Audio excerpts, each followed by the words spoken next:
Pra, arrestoi Erion Velin. Nuk arrestoi shokun e Gylsenit, Erion Velin, por njeriu që Edi Rama ka mbështetur për 3 mandate radhazi kryetar bashkie, dhe sot Edi Rama na bën sikur Erion Velin nuk e njihte asdje. Jo më sot. Prandaj, loja që do bëhet në datën, se dëgjoj sekretin, 16/12/2025 do ta shikosh pikërisht të KLP-ja. Sepse është formuar si institucion me 12 antar, me 11 antar mos gaboj, dhe shumica e tyre dihet ku anojnë, a kupton, të gjithë pothuajse të gjithë komunista janë, po hajde tani ne bëjmë atë të ndershëm, të pavarur, të paanshëm kështu me radhë, por e rëndësishmja nga këta është ambasadori apo ambasadoria e re amerikane që do të vinë në Shqipëri, do të ketë një prezencë ashtu siç ka pas Yuri Kim, që për shembull Altinin e bëri amerikan, Xholin dhe Xholin dhe kush ishte ky tjetër? Kondili na dolën komunista, pra na dolën Rama. Pra do të thotë që për mua Xholi dhe Kondili janë amerikan, por asnjëherë nuk do të jetë amerikan Altin Dumani. Avokat, ju lutem për ta mbyllur, më jep një koment për situatën që po ndodh përtej kufive të Shqipërisë. Protesta sa nga Serbia, situata e tensionuar. Por në Shqipëri pse nuk kanë ngjitur dhe nga jugu në Greqi, në Serbi, pra rreth, në posja situata e tensionuar, çfarë mund presim? Ajo që unë pres është kjo, të jem realist me ju dhe me opinionin publik, është e pamundur që të kemi një problem në Serbi, popull në rrugë, në Turqi, në Greqi, në Maqedoni tani edhe me këtë ngjarje, ti kemi në rrugë këta individ dhe në Shqipëri mos kemi asgjë. Është sikur çdo gjë është e qetë dhe është mirë. Kishim një protestë për TikTokun, avokat. Ajo ishte protestë rinore, mos gaboj, por nuk më intereson a ka qenë për TikTokun apo jo, po më intereson që pikërisht ka qenë një protestë. Nuk do të merret për çfarë është, por ka qenë një protestë. Por ajo çfarë mua më bën shumë përshtypje është kjo,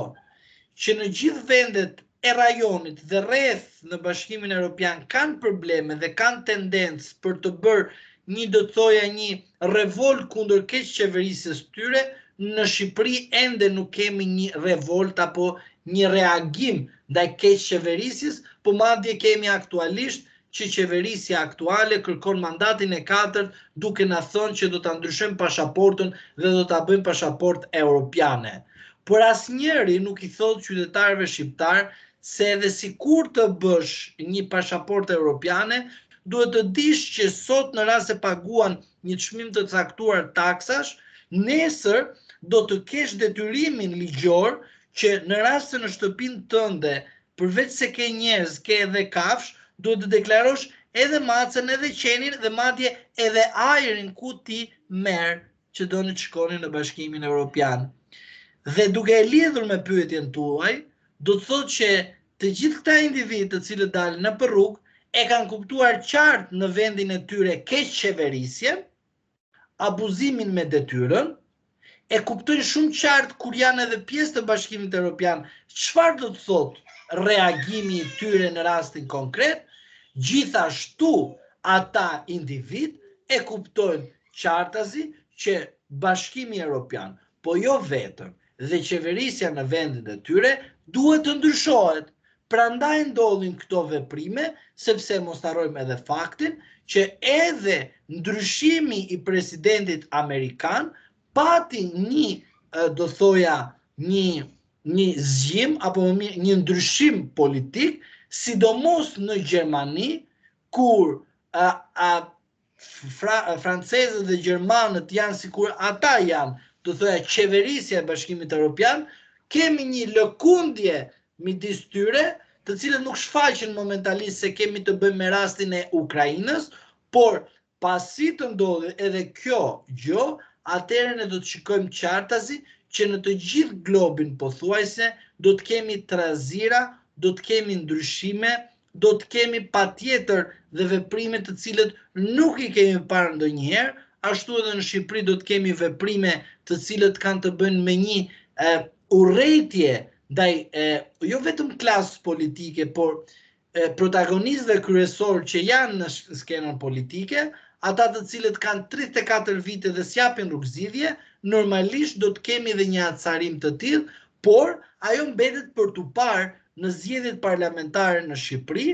në zgjedhjet e ardhshme, kush nga partitë politike do të marrë qeverisjen, si do ta marrë qeverisjen dhe patjetër do të kemi reagime dhe normalisht që do të kemi edhe rezultate të cilët mund të jenë të kënaqshme, mund të jenë edhe të pakënaqshme, por normalisht ato do të jenë rezultate. Avokat, faleminderit shumë për analizën e situatës politike dhe të aktualitetit në brenda vendit, por edhe përtej Shqipërisë. Faleminderit edhe ju për ftesën.